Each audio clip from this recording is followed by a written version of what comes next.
Instruction. Hello, अस्सलाम वालेकुम, आदाब, नमस्कार दोस्तों। थोड़ा देर के लिए आप लोगों के सामने लाइव आया हूं अपने एक दोस्त के साथ जो कि यूपी के लखनऊ के रहने वाले हैं, कुलदीप श्रीवास्तव भाई। सोचा आप लोगों के साथ कुछ बात करा जाए इनसे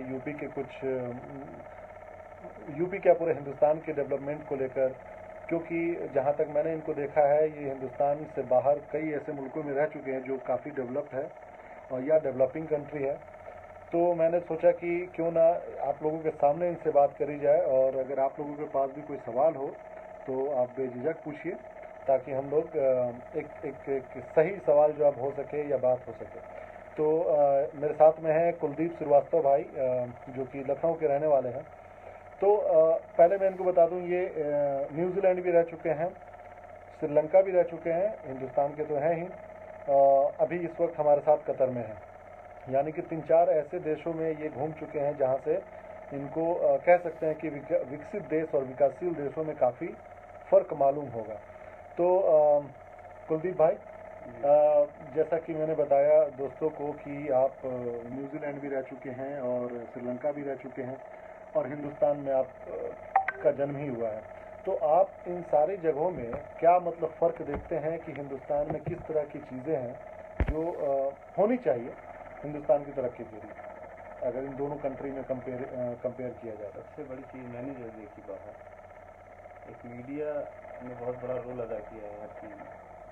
आप हिंदुस्तान देखें तो मीडिया ने इस तरह से बुराइयां फैला दी हैं सबके बीच में। जो बच्चा बड़ा होता है छोटे में बैठ के अपने माता पिता के साथ, फादर मदर के साथ अगर टीवी देख रहा है या कहीं पे मतलब कहीं इन्वॉल्व है, तो उसको उसके दिमाग में कि हिंदू मुस्लिम और अराजकता, और वो बचपन से जानना शुरू कर देता है क्या चल रहा है समाज में। और वो बहुत मतलब जो उसको पढ़ना चाहिए, जो उसको सीखना चाहिए, वो नहीं सीख रहा है।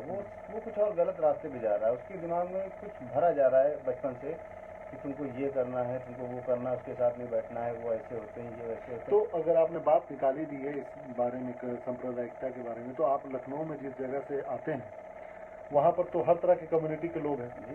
तो मतलब कभी इस तरह की दिक्कत हुई क्या?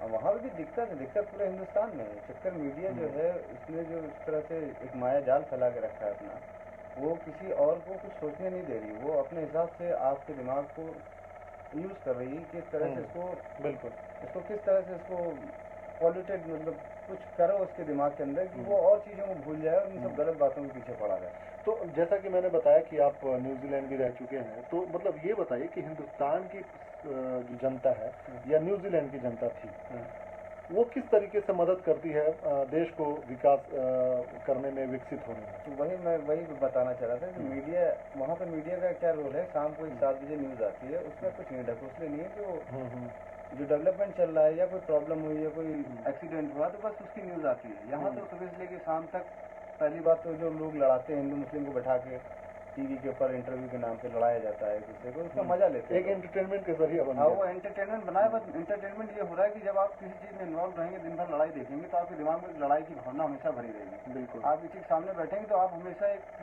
दिमाग में ऐसी चीज़ रखेंगे कि हमेशा एक लड़ाई करनी है या उसको ऐसा जवाब देना है जिससे इसका धर्म नीचे जाए या फिर इसका समाज नीचे जाए।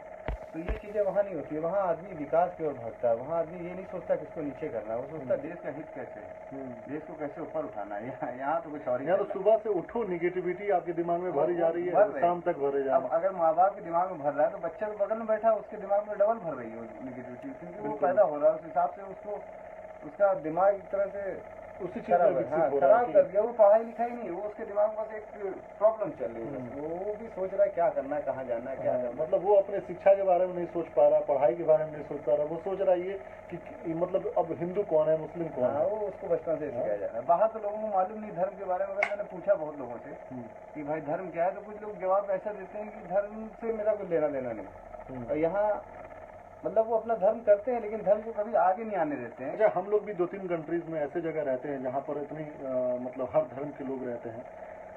मतलब आपके विकास में, आपके पढ़ाई में या फिर आपके खुद के कामयाब करने में कहीं धर्म नजर आता है यहाँ या कहीं भी, या न्यूजीलैंड में? ना, वहाँ धर्म का कोई मतलब नहीं। धर्म से कोई भी मतलब नहीं। वो धर्म को निजी चीज अपने घर में रखते हैं और किसी के ऊपर हावी नहीं करते हैं उसको। और लेकिन ये जो विकासशील देश हैं ये सब परेशान है, सब परेशान है। जितने विकासशील देश आप उठा लीजिए, ये धर्म से ही परेशान है और कोई परेशानी नहीं।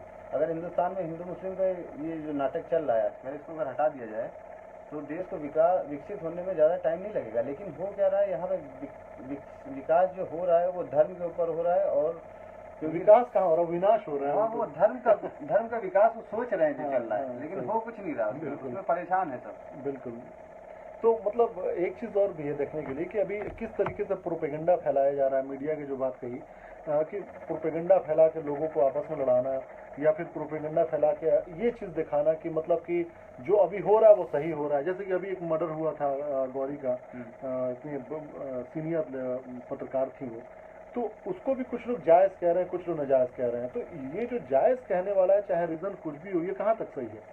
ये किसी भी नाम पर फिर वही मीडिया है और कोई नहीं इसके पीछे, क्योंकि इसके पीछे जो कुछ ऐसी मानसिकता भी है। मानसिकता हाँ। वही मैंने कहा ना, मानसिकता कहाँ से आई? वो घर परिवार से आई है, क्योंकि बचपन से दिमाग में भर दिया उसके। उसको ये लेना देना ही नहीं कि एक पत्रकार मरा, उसको मतलब है कि ये हिंदू पत्रकार है या मुस्लिम पत्रकार है या हिंदू खिलाफ लिखता है या लेफ्टिस्ट है या राइटिस्ट है, या बस ये सोच रहे हैं और कुछ नहीं। वो एक इंसान के बारे में नहीं सोच रहे हैं, इंसान के बारे में सोचना बंद हो गया हिंदुस्तान में। अभी खाली क्या वोट सोच रहे हैं, राजनीति सोच रहे हैं और किस तरह से एक दूसरे को नीचे करें, बस ये सोच रहे हैं। उसके आगे कुछ नहीं चल रहा है, तो बस चल रहा है, चलने दो। हम तो सोच रहे हैं कि इस दिन में ये आगे और भी बहुत कुछ होने वाला है हिंदुस्तान में। जिस तरह से हम लोग बैठे हैं चुपचाप, या तो फिर गृह युद्ध होगा या फिर कुछ और होगा, क्योंकि इसका कोई अंत नहीं है, ये कभी खत्म नहीं होगा। नहीं, ये तो बात सही है। बड़ी अलार्मिंग चीज़ है ये कि हिंदुस्तान में जिस तरीके की राजनीति हो रही है वो सिर्फ नुकसान पहुंचाने की नीयत से हो रही है और लोगों को आपस में लड़ाने की नीयत से हो रही है, और उसका फायदा किसी को नहीं होगा, सिर्फ उन नेताओं को होगा जो आपको लड़वा रहा है। वो भी फायदा उनको भी नहीं होगा, वो लोग मंद बुद्धि हमको लग रहे हैं, क्योंकि उनको मंद बुद्धि, उनको फायदा नहीं होना। वो भी उसी देश में रहेंगे, कल को उनके बच्चे होंगे बड़े या कुछ होगा, या तो उनके पास पैसा होगा, बाहर भाग जाएंगे ये लोग, ऐसा करेंगे। हो ही रहे। अभी आपको रिपोर्ट एक मैंने दिखाया था, शायद कि नहीं दिखाया था, सबसे ज्यादा हिंदुस्तान से जो करोड़पति हैं वो सबसे ज्यादा माइग्रेंट जो हैं वो हिंदुस्तान से हैं। मतलब एक वर्ल्ड रिपोर्ट आती है जो शायद उसकी कोई अथॉरिटी है जो इसको रिलीज करती है कि दुनिया में सबसे ज्यादा माइग्रेंट कहाँ से हैं, तो ये पता चला जो सबसे ज्यादा करोड़पति हैं वो हिंदुस्तान से हैं, जो हिंदुस्तान को छोड़ के बाहर जा रहे हैं। तो बस वही कर रहे हैं वो लोग, तो हिंदुस्तान को नर्क बना के और बाहर अपने स्वर्ग में मजा ले रहे हैं। बस यही कर रहे हैं। हम अपने बच्चों को बाहर पढ़ने को भेज रहे हैं। हम लोग कह रहे हैं तुम नर्क में रहो, नर्क को अच्छा और बनाओ, इससे और अच्छा नर्क लगे हम लोग के लिए। मतलब नर्क को और अच्छा नर्क का डेवलपमेंट चल रहा है यहाँ पे। बड़ी शर्म की बात है। अभी एक न्यूज में दिखाया था कि रवीश कुमार मतलब एक उस मर्डर केस पर कुछ बोल रहे थे, जिसमें देखिए प्रोपेगेंडा फैलाने वाले या देश में नफरत फैलाने वालों का क्या एक्सटेंड है कि वो कह रहे हैं कि रवीश कुमार मोदी जी को गुंडा बोल रहे हैं। मतलब कितने शर्म की बात है कि एक पत्रकार जो इतना जिम्मेदार और पत्रकार है वो भला कैसे बोल सकता है। अभी उन्होंने बजाते अपने प्रोग्राम में सफाई भी दिया कि मैंने ये बात नहीं बोली, लेकिन कुछ लोग इसका प्रोपेगेंडा फैला रहे हैं और इसी तरह का पृष्ठभूमि तैयार करते हैं। बाद में ऐसे जिम्मेदार पत्रकार की भी हत्या हो जाती है। तो ये आखिर कौन लोग कर रहे हैं, किसका इससे फायदा या नुकसान है? फायदा उन्हीं का है जो ऊपर बैठे हुए हैं, और कोई नहीं कर रहा है। अगर घर का बड़ा नहीं सही होगा तो घर हमेशा नहीं अच्छा रहता है। आपको मालूम ही होगा, सबको मालूम होगा। घर का जो सबसे बड़ा होता है, अगर वो गड़बड़ है, मान लो एक फैमिली है, उसमें फादर है, फादर उसके बच्चे हैं 2-3, अगर वो रोज रात को दारू पी के घर में नाटक करता है तो बच्चे कहाँ से पढ़ाई लिखाई करेंगे, कहाँ से डेवलप हो पाएंगे? वो तो खाली यही देखेंगे बाप रात में पी के दारू को नाटक करता है, मोहल्ले वाले देख रहे हैं, हंस रहे हैं उसके ऊपर। यही हिंदुस्तान में चल रहा है, क्योंकि जो बाप अगर बैठा है उसने अगर उल्टा सीधा किया है, पहले तो मैं भी सपोर्ट करता था मोदी को, लेकिन अभी ये जो हालात चल रहे हैं उसके हिसाब से तो ये लग रहा है कि भाई बड़ा बूढ़ा जो बुजुर्ग है वो उसने गड़बड़ कर दिया है। अभी माहौल गड़बड़ हो गया है, तो ये सब उसी के हाथ में अभी भी वो संभाल ले। तो ये बताइए, आप जैसा बोले अभी कि आप मोदी को सपोर्ट करते थे, मतलब मैं ये नहीं कहता कि आप किस नहीं करते थे या करते थे, ये आपका निजी मामला है, लेकिन क्यों करते थे? आपका कुछ एक्सपेक्टेशन होगा? डेवलपमेंट का मामला था, डेवलपमेंट का मामला था। जिस तरह से बोला गया या जिस तरह से शुरुआत हुई कि ये डेवलप कर देंगे, वो डेवलप कर देंगे, जिस तरह देखा जाए तो भारत का जो आर्थिक मामला है वो नीचे जा रहा है, वैसा लग रहा है। कुछ नौकरी चली गई, बहुत सारी परेशानियां चल रही है। सबसे ज्यादा परेशानी चल रही है हिंदू मुस्लिम की, जो इससे पहले हम लोग ने आज तक 60 साल में नहीं देखा। वो हिंदू मुस्लिम बहुत ज्यादा हो गया, कहीं गाय, कहीं 3 तलाक, ये सब पता नहीं क्या चल रहा है, डेवलपमेंट नहीं चल रहा है। जैसे कि देखिए, बात सही है कि आपने मोदी को सपोर्ट किया था विकास के नाम पर। आज 3 साल हो गए, 3.5 साल हो गए उनके कार्यकाल को लेकर। मानते हैं कि वो उतना नहीं कर पाएंगे जितना उनको 10 साल 15 साल में मिलता तो करते, लेकिन अगर 3 साल में अगर एक भी विकास नहीं दिख रहा, जीएसटी लेकर आए वो फेल हो गया। अरे विकास की बात नहीं, जो चल रहा था उसको चलने देते हैं, उसको डेवलप करते हैं। उसमें परेशानी ये हो गई, अभी नोटबंदी करवा दी, तो मैं इससे पहले तो 6-7 साल से बाहर था। मेरा ये बैड लक है कि मैं अभी भी पहुंचा जिसमें नोटबंदी हुई, और इतनी ज्यादा परेशानी हुई कुछ कहने को नहीं। मतलब ऐसा नहीं कि मैं बहुत बड़ा करोड़पति, उनको पैसा बदलवाने पे 2 नंबर के पैसे मेरे पास, लेकिन मैंने देखा आम जनता बहुत परेशान हुई, जिसको अंगूठा टेक आदमी, जिसको बेचारे कुछ नहीं मालूम है, वो बेचारा बैंक के बाहर खड़ा हुआ है और उससे कह रहे हैं मर गए थे। वो मरना जीना तो वो नहीं, आदमी मेंटल ट्रबल हो रही है। अभी ये उधर खोलना है, अभी आधार कार्ड बनाना है, ये करना है, वो करना है, तो ये सब गवर्नमेंट के हाथ में था। आम जनता को परेशान कर दिया उन्होंने, वो करवाते तो ये बताइए कि ठीक है, मानते हैं आप मोदी जी को सपोर्ट करते थे, या जितने लोग भी और भी लोग करते हैं, उनको क्या संदेश देना चाहेंगे कि आपका सपोर्ट या विरोध किस बात पर होना चाहिए? इसलिए होना चाहिए कि वो बहुत ही हिंदुत्व दिखाई देता है उनके अंदर, या वो मुस्लिम विरोधी है, या वो क्रिश्चियन विरोधी है, या बहुत हिंदू विरोधी, मतलब क्या ऐसा चीज होना चाहिए किसी नेता के अंदर? नेता को नहीं, मैं ये अभी ये कहना चाह रहा हूँ, यहाँ नेता का कोई लेना देना नहीं। अभी फर्स्ट फिलहाल जितने भी हमारे लोग सुन रहे हैं, और एक चेन बनाए और मीडिया के खिलाफ खड़े हों। पहली चीज, मीडिया को एक अंकुश लगाना होगा, वरना ये काम नहीं चलेगा हिंदुस्तान का। हिंदुस्तान बिगड़ जाएगा, और क्योंकि ये सब मीडिया के हाथ में, वो घर घर, क्योंकि मोदी को बनाने वाले भी मीडिया थे, और अभी भी वो उनका साथ सपोर्ट दे रहे हैं। अभी भी बहुत सारे लोग परेशान हैं, क्योंकि मीडिया ही सब कुछ कर रहा है और कुछ नहीं कर रहा है। बिल्कुल हाइप बना रहा है, तरह तरह के रूमर फैला रहा है। मतलब जो इम्पोर्टेंट चीज होना चाहिए कि बच्चों का सेहत का क्या होगा, पढ़ाई का क्या होगा, उस पर ना बात करके मोदी आज वहाँ खाना खा रहे हैं, मोदी आज वहाँ पे पोटी कर रहे हैं, मतलब क्या मतलब है इन सारी चीजों का? नहीं, सब कर रहे हैं, वो हो रहा है, ठीक है, अच्छी बात है। अगर कुछ अच्छी चीज हो रही है तो वो बताए। लेकिन हाँ, हम लोग मोहब्बत के दंगे परिवार जो ये चलता है, अपना मकसद यही होता है, चाहे कोई भी अच्छा काम करता हो हम लोग उसकी तारीफ करेंगे, लेकिन अगर कोई गलत करता हो, चाहे प्रधानमंत्री मोदी हो, केजरीवाल हो, राहुल गांधी हो, हम उनके विरोध में रहेंगे, क्योंकि मकसद हमारा देश का विकास है। लेकिन उस विकास को कैसे किया जाएगा जब आप एक डिवास्टेटिंग तरीके को लेकर चलिएगा, सोच को लेकर चलिएगा, हिंदू मुस्लिम कराइएगा। तो मैं चाहता हूं कि आप एक संदेश दीजिए उन सभी लोगों को जो मोदी को पसंद करते हैं, या मतलब उनकी सरकार को चाहते हैं, या और उनको भी जो ये चाहते हैं कि मोदी सरकार हट जाए, अगर दूसरी सरकार आए तो क्या चाहिए उनको? मतलब ये भक्ति चीज ठीक नहीं होनी चाहिए। चाहे मोदी रहे ना रहे, सरकार बदलने से कुछ नहीं होता है, इंसान की सोच बदलनी चाहिए और इंसान के अपने कर्म बदलने चाहिए, कि ताकि हिंदुस्तान की तरक्की में उनका मदद मिले। अब ये नहीं कि सड़क पे मैंने केला खाया और छिलका फेंक दिया, अब ये सोचेंगे कि मोदी आए और सफाई करें, तो ये भी नहीं होना चाहिए। वो भी एक मैटर था। हाँ, मोदी जी ने किया अपने हिसाब से, वो कर रहे थे, लेकिन वो भी फेल होता दिख रहा है, इसलिए हुआ क्योंकि बेसिक इंफ्रास्ट्रक्चर सही नहीं है। वो शुरुआत भाई, आप नीचे बेस से आप जाइए, आप सीधे आप जाएंगे, आप सोचेंगे अगर इमारत की जो है छत खराब है तो आप डायरेक्ट छत तो नहीं तोड़ देंगे। सही बात। आपको नीचे कुछ पिलर लगाने पड़ेंगे, आप नीचे पिलर लगाए नहीं, आप सीधे छत बनाने चले गए, तो वही प्रॉब्लम आ रही है हिंदुस्तान बनने में।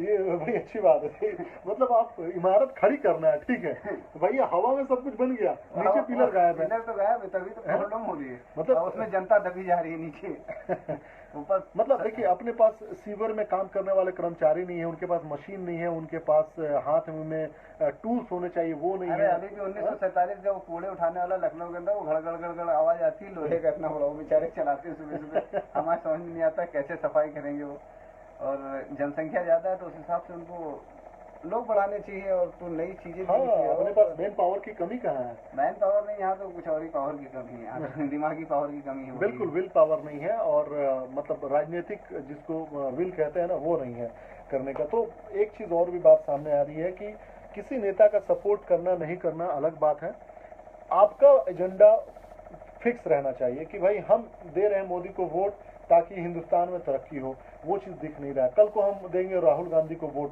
वही हाल रहेगा, तो फिर मकसद क्या है? मकसद ये है कि देश की जनता को जागरूक होना पड़ेगा, मीडिया पे लगाम लगानी पड़ेगी, और बच्चों को जो बेसिक शिक्षा दे रहे हैं, या बिल्कुल जो भी पढ़ाई चल रही है बच्चों के ऊपर बहुत प्रॉब्लम है इस समय, क्योंकि जो देश का जो न्यू है वही कमजोर कर रहे हैं लोग, क्योंकि उनके दिमाग में अभी भूसा भरा जा रहा है, जिससे हिंदू मुस्लिम सांप्रदायिकता है वो हटाना पड़ेगा। क्योंकि छोटे छोटे बच्चों को मालूम है कि गौ हत्या और 3 तलाक, छोटे बच्चे से पूछिए उसको मालूम है, जबकि उसका कोई लेना देना नहीं इस चीज से। सही बात है।